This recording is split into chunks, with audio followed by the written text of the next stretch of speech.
কোন দিন বসে ছিল? খাওয়া দাওয়া করছেন, নাস্তা করছেন? বাড়ির বিয়া? আপনার আম্মা কই? আচ্ছা, নাস্তার ব্যবস্থা করলে আপনি খুশি হবেন? হ্যাঁ, আচ্ছা ঠিক আছে।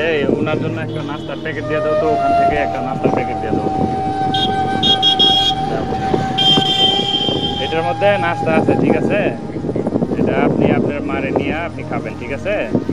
হ্যাঁ, খাবেন তো? আচ্ছা ঠিক আছে, নাস্তা নিয়ে খাইন। হ্যাঁ, আচ্ছা, তো ভালো থাকেন। আসসালাম, দোয়া করেন। হ্যাঁ, আচ্ছা ঠিক আছে। এদের চাহিদা আসলে বেশি থাকে না, এরা অল্পতেই আসলে খুশি হয়ে যায়। দেখছেন, অল্প একটুতে কত খুশি হয়ে গেছে। আসলে আমি চেষ্টা করতেছি যে এসব পথচারী যারা আছে বা অসহায় দরিদ্র আছে তাদের নিয়ে আসলে কাজ করা। আপনারা বার্তাবাহক ফাউন্ডেশনের সাথে থাকবেন, ভালো থাকবেন। আসসালামু আলাইকুম।